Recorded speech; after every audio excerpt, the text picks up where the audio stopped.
We had quite a show this week on Monday talking all about the Prince Andrew and Prince Harry stuff. Can I tell you that you were right and I was wrong about something that I didn't Oh yeah, process you until after can, you the weekend? can. What? Go on.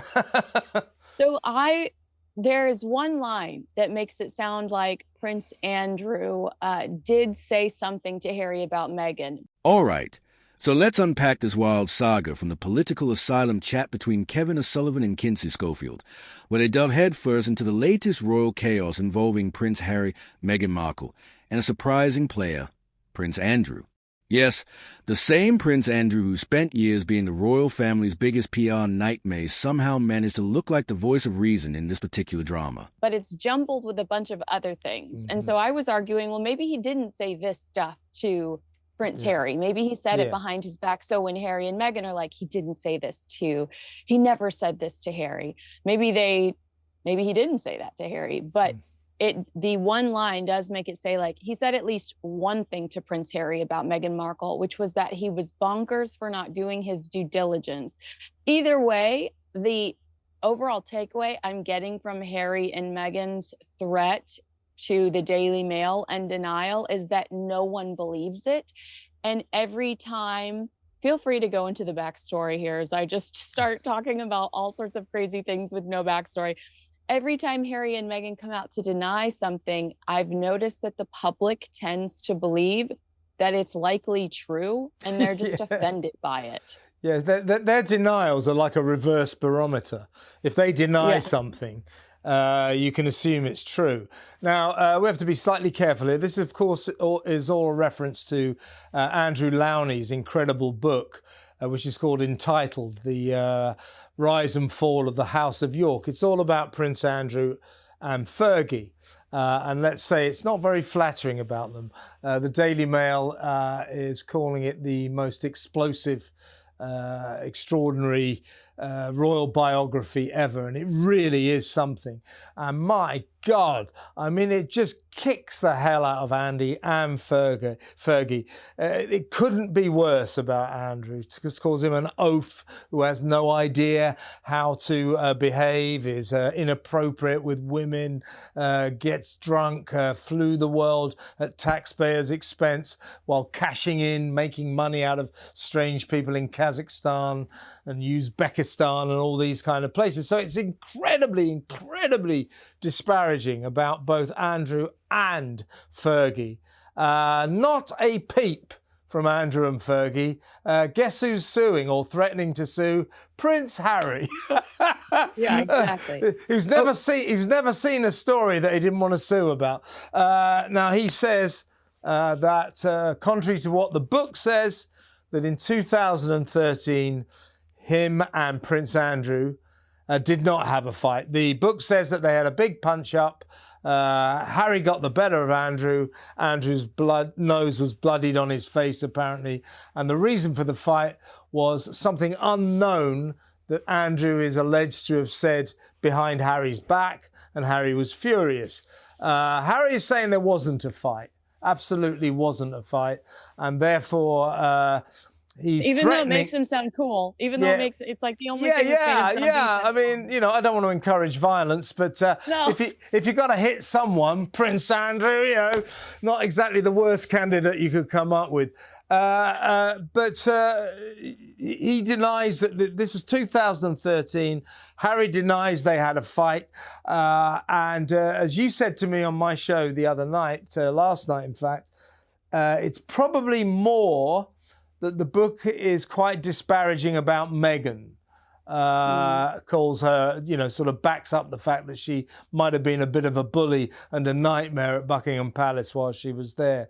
So Harry is probably once again leaping to the defense of his darling Meghan. But I think what's interesting about this is, yes, he sent a threatening legal letter to the Daily Mail saying this is not true and I might go to court and all that.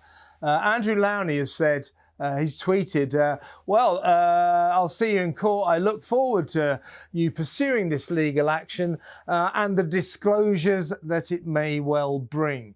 In other words, Lowney is saying, you want to pursue this, Harry? I got more stuff about Meghan. So I wonder where this threat of legal action from Harry will go? My guess is nowhere. Right down the Nowhere. toilet. It will Yeah, let's disappear. This entire mess kicked off with author Andrew Loney's explosive book The Rise and Fall of the House of York, which lays bare the shadier side of Andrew and Foge's world: corruption, bad behavior, and all sorts of eyebrow-raising claims.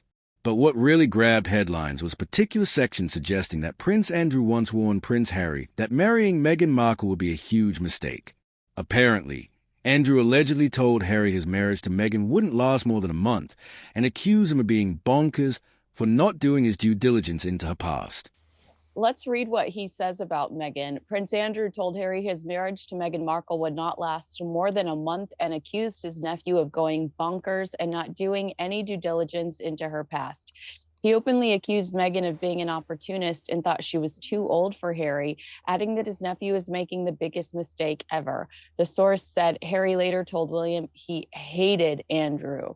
That to me is a lot of duh. I think a lot of us watch Meghan Markle shilling rosé today and think, what an opportunist. Yeah, well, I think there's this story. I mean, we should sort of stress it's slightly confusing. You put me straight last night. The fight story, which Harry denies, and interestingly, Andrew has not denied, took place in 2013 before Meghan was even on the scene. And then you're right. Although she was probably Googling Prince Harry. Yeah. She was figure out how to get into a sphere. Yeah, she was making plans. Do you know what I mean? Just beginning to weave her spider's web. Anyway,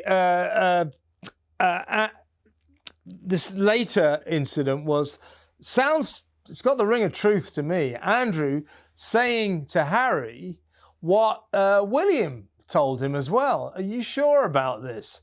Andrew obviously being a bit more blunt about it than William. We know William said to Harry, are you sure? You know, by all means go out with her. Are you sure you want to marry her? Are you sure you're not making a mistake here? And Harry's never forgiven William for that. But it seems as if prior to that, Andrew, in his inimitable style, had told Harry in much more blunt fashion, saying, you're bonkers. you know, she's too old for you. You're making the mistake of your life. Now, we know that if you want to enrage Harry, you know, be even slightly nasty about, even slightly unpleasant about Meghan, he will not have a word said against her. And hence his fury over this story in the book. But I note he's not denying that story, but he's denying the fight. Should be interesting going forward because Andrew Lowney and the Daily Mail are sticking to their guns and they're saying to Prince Harry, you want to take legal action on this? You go right ahead, but you might not like the result. Yeah. The fact that they need to comment so regularly on things, to me, because yesterday I told you that they responded to my Valentine Lowe interview, and they called it like whatever gossip, harmful gossip. Honestly, it makes them look bored, and it makes you think to yourself, do you guys not have enough to do that you're sitting around responding to every single little? And what about those accusations are so harmful to Harry and Meghan? Because they specifically say that Andrew did not say those things about the Duchess of Sussex in their statement. There have been so many worse things. God, I love Sally Bedell Smith, and I'm so glad they haven't gone after her. But I think that her stories about Lady Elizabeth Anson do more harm for their reputation, considering the fact that it goes into such great detail about the hurt they caused Queen Elizabeth on her deathbed, you know, as she's still trying to fight for her country, still trying to fight for her position. These two are piling on the pain. They respond to such weird stories, like coming after me over my Dolly Parton story, and I just sit back and go, you guys look so bored.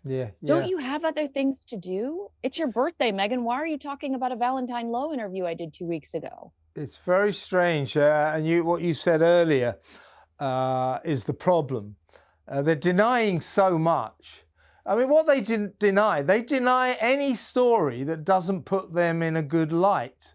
And that's the underlying theme of this whole discussion: image over authenticity. Meghan's cut off a family because they didn't fit the brand. Harry's cut off is because Meghan told him to.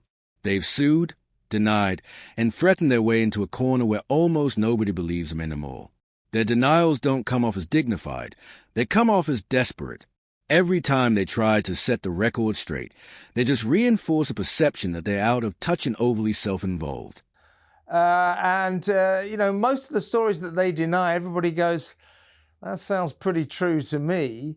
And as I said earlier, their denials are becoming a reverse barometer. I've come across people in showbiz like this, where it gets to the point that their denials are like a confirmation of the story.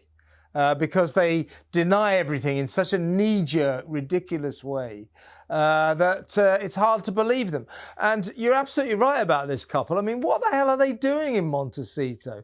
Everything that's ever written about them, I reckon they, you know, I mean, never mind about all this as ever lark and everything. I reckon they both get up in the morning and there's probably, you know, stacks of huge newspapers from all over the world, and they spend the first 6 hours of every day going through them to see if there's anything written about them. Yeah, they do this. I like to imagine that they do it in the movie room. So they're looking at like an IMAX screen where they can monitor tweets about themselves and monitor their Google alerts. Oh, honestly, it's a bit, so they're sort of sitting there going, what can we deny today? What can we deny today? It's very unbecoming. It's unsophisticated. I mean, people who are very famous, and they are very famous to be fair, you know, big Hollywood stars, Her Majesty the Queen, the King now, King Charles. I meant the previous Queen, of course. You know, what you have to do when you're that famous, you have to learn that every day in every way, someone's going to write something about you. And often it's going to be, you know, 10 tons of garbage. It's just not true. But you get to the point that a lot of these people, they just go, oh, you know, come on, move on, move on, move on. Because if you're going to obsess on every word that's ever written about you, which Meghan definitely does, Harry's almost as bad. Let me tell you, Kinsey, that way madness lies. And that's why I think this couple right now are not in a good place. And I don't mean Montecito. That's a very nice place. But you know what I mean. I don't think they're in a good place. The royal family, for all its dysfunction, has mastered the art of stoic silence. The Sussexes, by contrast, are the couple who can't stop talking. Kevin ends on a note that's both cutting and true. Harry and Meghan might live in Montecito, surrounded by wealth and luxury, but emotionally and reputationally, they are not in a good place. I want to ask you about the idea of a lawsuit, because you and I both agree that this will go nowhere. But okay, potentially it does. We're also looking at September 8th, where Meghan's team is supposed to go head to head with Samantha Markle, Meghan's half-sister, in court because Samantha has challenged a judge's ruling to throw out her defamation case against her sister.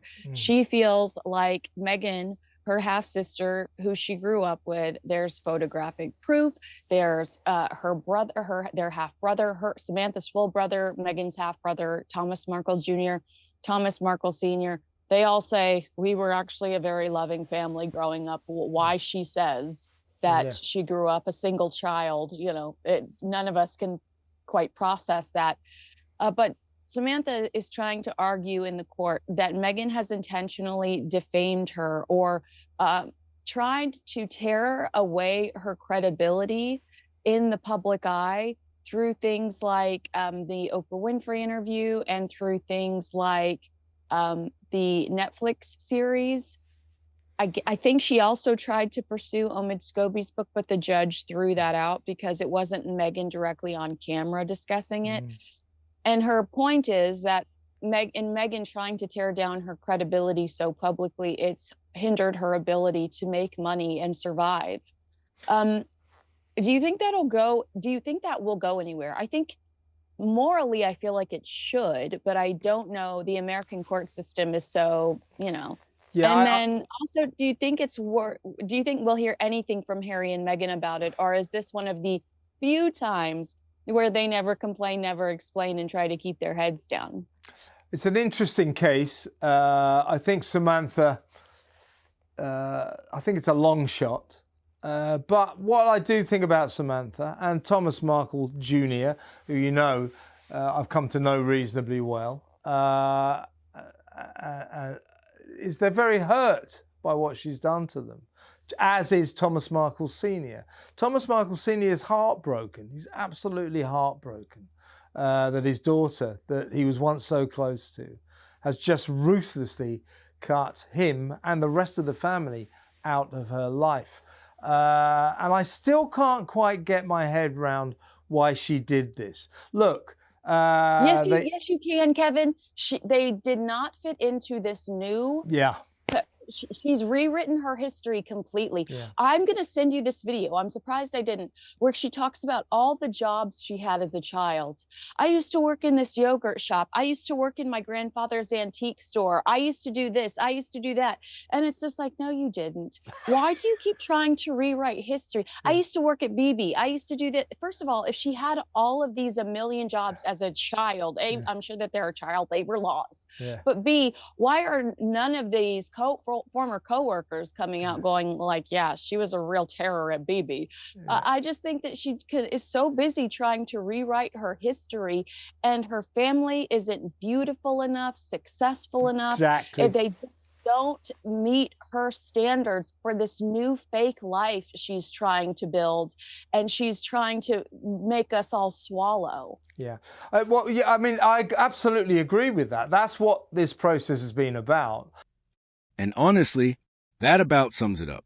In the span of one conversation, you can see the full picture: a prince at war with his own family, a duchess trying to rewrite her past, endless denials that no one believes, and a media strategy that's spiraling out of control. They once talked about wanting privacy, but it's hard to stay private when your entire existence revolves around proving everyone else wrong. So yes, Andrew Loney's book might have been brutal, but what's really damning isn't what's written about them. It's how Harry and Meghan keep reacting to it. Because at this point, it's not the press making them look bad. It's themselves